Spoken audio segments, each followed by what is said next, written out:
So hello everyone, welcome to my channel.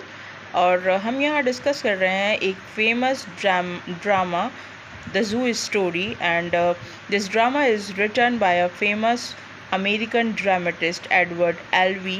और ये drama लिखा गया है 1958 में और इसे परफॉर्म किया गया है थिएटर में 1959 को।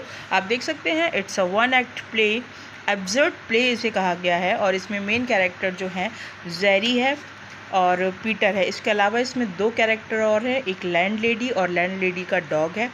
तो जेरी जो है वो इस ड्रामा का प्रोटोगोनिस्ट है, ट्रैजिक हीरो है और साथ ही साथ वो होमोसेक्सुअल भी है। और जो इसका दूसरा कैरेक्टर है पीटर, मेन कैरेक्टर जो है वो पीटर है, जेरी से थोड़ा बड़ा है और उसकी एक वाइफ है, दो बेटियां हैं, दो बिल्लियां हैं उसके पास और दो तोते हैं, दो पैरट हैं उसके पास। हम देख सकते हैं कि ये जो प्ले है इसकी थीम जो है वो है लोनलीनेस, कम्युनिकेशन गैप, आइसोलेशन। सो इसमें मेन थिंग ये बताई गई है कि किस तरीके से जो व्यक्ति है वो मटेरियलिस्टिक वर्ल्ड से जो है वो अलग हो जाता है। तो ये जो प्ले है ये स्टार्ट होता है न्यूयॉर्क के सेंट्रल पार्क में, जहाँ पर कि दो व्यक्ति जो है जेरी और पीटर एक दूसरे से मिलते हैं। पीटर जो है वो पहले से उस पार्क में बैठा हुआ रहता है, वह हर संडे को आता है और उस बेंच पर बैठकर नॉवल वगैरह पढ़ता है। और आज भी वह उसी रूटीन में आया और उसके साथ उससे मिलने के उसके पास में जो है जेरी आकर बैठा और उसने पीटर से कहा कि मैं जो है ज़ू से आ रहा हूँ। तो पीटर को लगता है कि वो थोड़ा सा नॉनसेंस टाइप की बातें कर रहा है, तो वो ज़्यादा इंटरेस्ट नहीं लेता है। बट जेरी के बार बार कहने पर, जैसे जब पीटर स्मोकिंग करता है तो जेरी उससे कहता है कि स्मोकिंग जो है उससे कैंसर हो सकता है, अच्छी आदत नहीं है। इस तरीके से उनका कन्वर्सेशन बढ़ जाता है और बातों बातों में ही पीटर बताता है कि उसके पास उसकी दो बेटियां हैं, दो बिल्लियां हैं, दो पैरट हैं उसके पास में। इस तरीके से बातें चलती रहती हैं और अचानक से होता ये है कि जो जेरी है वो अपने बारे में बताता है, अपनी लैंडलेडी के बारे में बताता है कि वह उसे जो है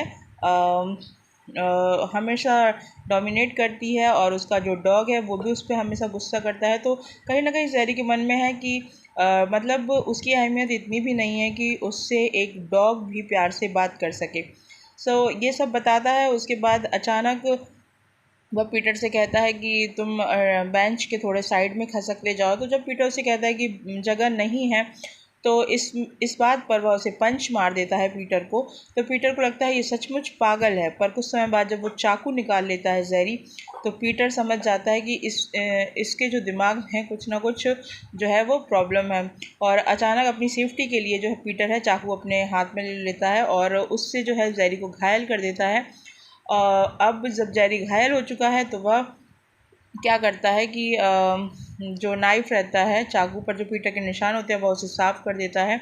और लास्ट में जो है जेरी मर जाता है, क्योंकि वो एक ऐसी मौत वो चाहता था सुसाइड कर लेता, बट वो ऐसी मौत चाहता था कि लोग बाग उसे पहचाने, क्योंकि उसे अहमियत दे। वह लोनलीनेस में इतना ज़्यादा क्योंकि वो आइसोलेट रहता था, वह चाहता था कि वह भी लोगों के साथ घुले मिले। लेकिन जब उसे पता चला कि कहीं पर उसकी कोई वैल्यू ही नहीं है तो वह अपने आप को जो है वो किसी दूसरे के थ्रू ख़त्म कर देता है। इट्स अ एब्सर्ड प्ले, आप समझ सकते हैं। काफ़ी अच्छी स्टोरी है, पढ़िए। और आपके अगर कोई कमेंट है तो कमेंट सेक्शन में आप मुझसे पूछ सकते हैं। Thank you, ta ta, bye bye.